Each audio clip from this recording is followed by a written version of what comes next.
नमस्कार, मी आहे रिंकू आणि तुम्ही पाहत आहात नागपूर समय मराठी बुलेटिन। आजच्या विशेष बुलेटिनमध्ये आपलं मनपूर्वक स्वागत। देश विदेशासह राज्यातील आणि आपल्या परिसरातील महत्त्वाच्या घडामोडी, राजकारण, समाज, आरोग्य, संस्कृती आणि मनोरंजन क्षेत्रातील ठळक बातम्यांचा वेध आपण घेणार आहोत। तर चला करूया सुरुवात आजच्या बातम्यांना।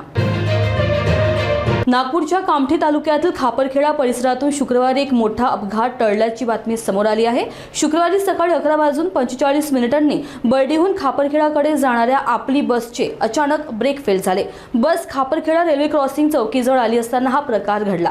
ब्रेक फेल झाल्यामुळे चालकाचा बसवरील ताबा सुटला आणि बसने रस्त्याच्या कडेला उभ्या असलेल्या 4 वाहनांना जोरदार धडक दिली। या अपघातात 4ही वाहने चांगलीच नुकसानग्रस्त झाली आणि बसच्या पुढच्या भागालाही मोठे नुकसान झाले। सुदैवाची बाब म्हणजे या अपघातात कुणालाही इजा झाली नाही, मात्र काही काळ परिसरातील वाहतूक विस्कळीत झाली। घटनेची माहिती मिळताच खापरखेडा पोलिसांनी तात्काळ घटनास्थळी धाव घेऊन वाहने बाजूला करून वाहतूक सुरळीत केली। पोलिसांनी या घटनेचा पंचनामा केला असून बसचे ब्रेक फेल होण्यामागचे खरे कारण शोधण्याचे काम सुरू केले आहे।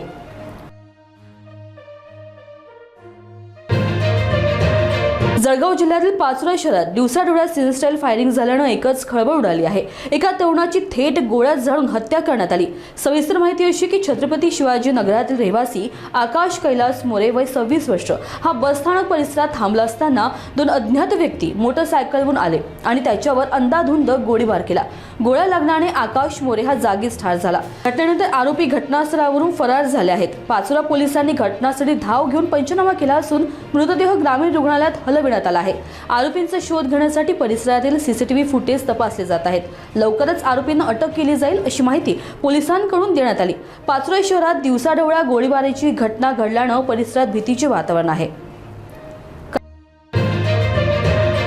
नागपूरच्या गोकुळपेठ सारख्या शांत परिसरातून दिवसाढवळ्या तलवारीने हल्ल्याची घटना समोर आल्याने एकच खळबळ उडाली आहे। ही घटना अंबाझरी पोलीस ठाण्याच्या हद्दीत घडली आहे। माहितीप्रमाणे सिटी युनियन बँकेजवळ अग्रवाल भंगार दुकानात काम करणाऱ्या 2 मजुरांमध्ये किरकोळ कामकाजाच्या वादातून भांडण झाले। काही मिनिटातच वाद इतका वाढला की एका मजुराने सूरज गुप्ता या तरुण मजुरावर थेट तलवारीने हल्ला केला। हल्ला इतका गंभीर होता की सूरज गुप्ता रक्ताच्या थारोळ्यात पडला। घटनेची माहिती मिळताच अंबाझरी पोलिसांनी तात्काळ घटनास्थळी धाव घेतली आणि जखमी सूरजला जवळच्या दंदे रुग्णालयात दाखल केले। फॉरेन्सिक पथकाला सुद्धा घटनास्थळी बोलविण्यात आले असून साक्ष गोळा करण्याचे काम सुरू आहे। अंबाझरी पोलिसांच्या माहितीनुसार आरोपीची ओळख पटली असून शहरभर शोध मोहीम राबविण्यात येत आहे। हा हल्ला फक्त कामकाजाच्या वादातून झाला की यामागे आणखी काही कारण आहे याची चौकशी सुरू आहे।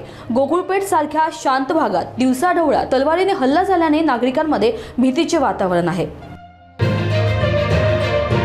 कल्याण शहरातून या क्षणी एक मोठी बातमी समोर आली आहे। गावठी कट्टा आणि खोटा पोलीस गणवेश ठेवणाऱ्या एका तरुणाला खडकपाडा पोलिसांनी अटक केली आहे। खडकपाडा पोलिसांना माहिती मिळाली होती की मिलिंद नगर भागात एक तरुण पिस्तूल घेऊन फिरणार आहे। सहाय्यक पोलीस निरीक्षक विजय गायकवाड यांच्या नेतृत्वाखाली पोलिसांनी 3 जुलै रोजी सापळा रचून त्याला रंगेहात पकडले। अटक करण्यात आलेल्या आरोपीचे नाव सनी कुमार विजयपाल उर्फ चौहान असे असून त्याचे वय केवळ 19 वर्ष असे आहे। पोलिसांनी त्याच्या घरची झडती घेतली असता तिथे पोलिसांचे 2 जोडी गणवेश आणि 1 स्टार सापडले। आश्चर्याची बाब म्हणजे आरोपीने पोलिसाचा गणवेश घालून आणि हातात गावठी कट्टा धरून स्वतःचा फोटो इंस्टाग्रामवर पोस्ट केला होता। वरिष्ठ पोलीस निरीक्षक अमरनाथ वाघमोडे यांच्या मार्गदर्शनाखाली सहाय्यक पोलीस निरीक्षक विजय गायकवाड पुढील तपास करत आहेत। या शस्त्र आणि गणवेश आरोपीकडे कसे आणि कुठून आले याचा शोध सुरू आहे।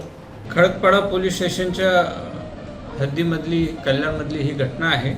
दिनांक 3/7/25 रोजी खडकपाडा पोलीस स्टेशनचे गुन्हे प्रगटीकरण पथकाचे अधिकारी विजय गायकवाड यांना माहिती मिळाली की एक संशयास्पद इसम गौरीपाडा भागात वावरत आहे।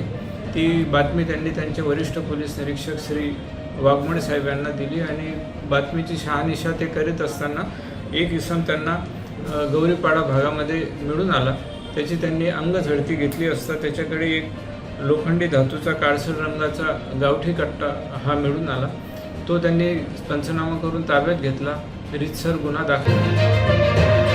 ठाणे जिल्ह्यातील कल्याण परिसरातून गांजा तस्करीचे मोठे रॅकेट उघडकीस आले आहे. महात्मा फुले पोलिसांनी काला झील परिसरातून 2 तस्करांना गजाआड केलं. गिरफ्तार करण्यात आलेल्या आरोपींची नावे राहुल भास्कर मोरे आणि प्रकाश कैलास दामोदर अशी आहेत. पोलिसांनी त्यांच्या ताब्यातून 5 किलो गांजा जप्त केला असून त्याची बाजारभाव किंमत सुमारे 1 लाख रुपये असल्याची माहिती मिळाली आहे. गांजा कुणाला विकला जाणार होता याचा तपास महात्मा फुले पोलीस ठाण्याचे उपनिरीक्षक विकास मडके करत आहेत. या प्रकरणाचा मुख्य आरोपी रईस खान हा अद्याप फरार असून पोलीस त्याचा शोध घेत आहे. अटक करण्यात आलेल्या दोन्ही आरोपींची मूळ गाव जळगाव असून त्यांना कल्याण कोर्टात हजर केले असता न्यायालयाने त्यांना 9 जुलैपर्यंत पोलीस कोठडी सुनावली आहे. या कारवाईची माहिती कल्याणचे सहाय्यक पोलीस आयुक्त कल्याणजी घेटे यांनी दिली आहे. दिनांक 4/7/25 रोजी महात्मा फुले पोलीस स्टेशन कल्याण यांच्या अधिकाऱ्यांना गोपनीय माहिती मिळाली की 2 संशयित इसम काळा तलाव परिसरात फिरत आहेत. त्या अनुषंगाने त्यांनी त्यांच्या माहितीचा आशय घेऊन त्यांचे वरिष्ठ पोलीस निरीक्षक यांना माहिती दिली आणि त्या माहितीची शहानिशा करण्यासाठी गुन्हे प्रकटीकरण पथकाचे PSI मडके आणि त्यांचा स्टाफ यांनी वर्कआउट सुरू केलं असता त्यांना 2 इसम काळा तलाव परिसरात संशयितरित्या आढळून आले. त्यांनी त्यांची झडती घेतली असता त्यांच्याकडे 125 ग्रॅम वजनाचा अंमली पदार्थ गांजा हा मिळून आलेला आहे.